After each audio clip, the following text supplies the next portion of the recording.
নমস্কার বন্ধুরা, আমার ছোট্ট চ্যানেলে আপনাদের সবাইকে স্বাগত জানাই। যখন বাড়িতে হঠাৎ করে পিঠে খেতে মন চাইবে, তখন কিন্তু ঘরে থাকা কিছু সামান্য উপকরণ দিয়ে এই নরম তুলতুলে পিঠাটা আপনারা বাড়িতে তৈরি করে খেতে পারবেন। তো আশা করছি ভিডিওটা ভালো লাগবে। ভিডিওটা পুরোটা দেখার অনুরোধ রইল বন্ধুরা। আমার চ্যানেলে যদি নতুন বন্ধু হয়ে থাকেন, আমার চ্যানেলটিকে সাবস্ক্রাইব করে দিয়ে পাশে থাকা বেল আইকনটিকে কিন্তু বন্ধুরা বাজিয়ে দেবেন। আর এই পিঠাটা তৈরি করার জন্য প্রথমে আমি এখানে নিয়েছি হাফ কাপ সুজি। সুজিটাকে কিছুক্ষণ জলে ভিজিয়ে রাখবো, আর কুসুম গরম জল দিয়ে কিন্তু আমি সুজিটাকে ভিজিয়ে রাখবো। তো 5 মিনিটের মতো ভিজিয়ে রাখলেই চলবে, এতে করে সুজিটা ভালোভাবে ফুলে যাবে। আর এদিকে আমি একটা বড় বল নিয়েছি। আমি আজকে পিঠার রেসিপিটা কিন্তু সুজি আর ময়দা দিয়েই করব। একদম ঘরে থাকা সব উপকরণ কিন্তু আপনারা হাতের কাছেই পেয়ে যাবেন।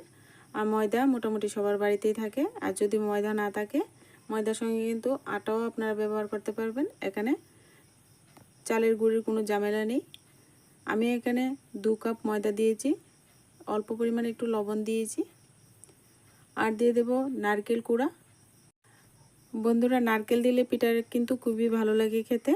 তো বন্ধুরা, আপনাদের কাছে যদি নারকেলটা না থাকে হাতের কাছে, তাহলে না দিলেও চলবে, এতে কোনো রকম সমস্যা হবে না। সুজি আর ময়দা দিয়েই করতে পারবেন। আর এখানে আমি পরিমাণ মতো চিনি নিয়েছি। চিনি পরিমাণটা আপনারা বেশি কম করতে পারবেন, কেননা পিঠা অনেকে কম মিষ্টি খায়, আবার অনেকে আছে একটু বেশি মিষ্টি খায়। তার জন্য আমি 1 বাটি চিনি দিয়েছি। আর আমার সুজিটা এদিকে ফুলে গেছে, তো সুজিটাও দিয়ে দেব। এবার কিন্তু আমি অল্প পরিমাণে প্রথমে জল দেব।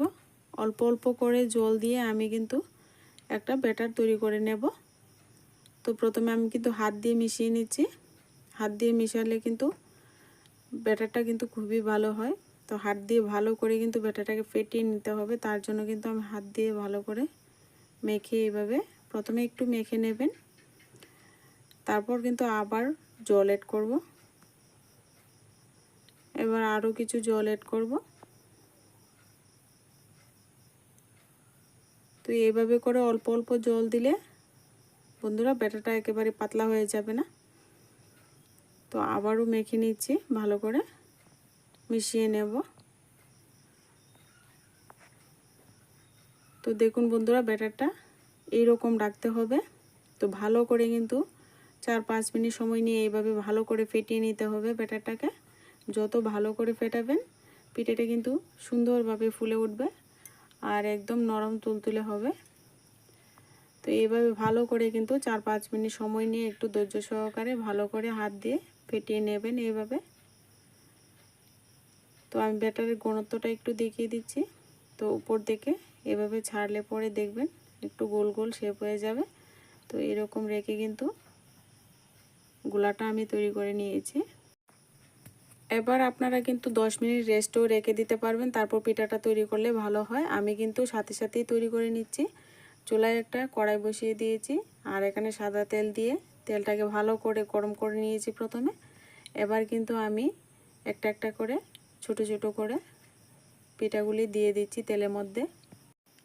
আমি এরকম একটা লোহার কড়াইতে কিন্তু পিঠাগুলি তৈরি করছি। আপনারা ননস্টিক বা ডালাই কড়াইতে যে কোনো জায়গাতেই কিন্তু পিঠাগুলি তৈরি করে নিতে পারবেন, খুব সুন্দরভাবে কিন্তু তৈরি হয়ে যাবে।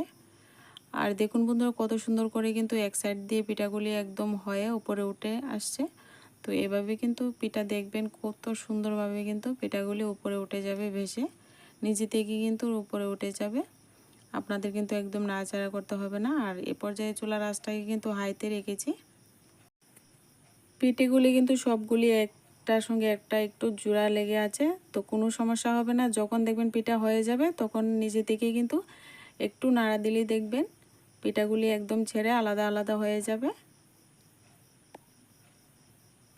তো দেখুন বন্ধুরা, কত সুন্দরভাবে কিন্তু পিঠাগুলি একদম ছেড়ে যাচ্ছে। এবার পিঠাগুলিকে একটু উলটপালট করে দিয়ে লাল লাল করে ভেজে নেব।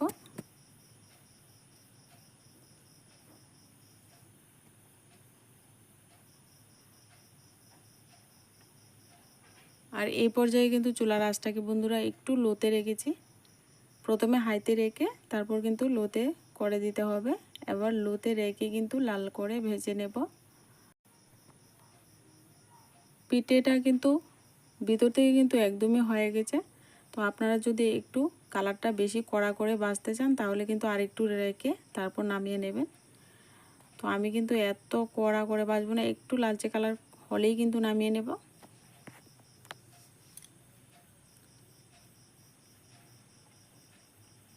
এবার ভাজতে ভাজতে দেখুন একটু লালচে কালার হয়ে গেছে। এবার আমি তেল জড়িয়ে উঠিয়ে নিচ্ছি।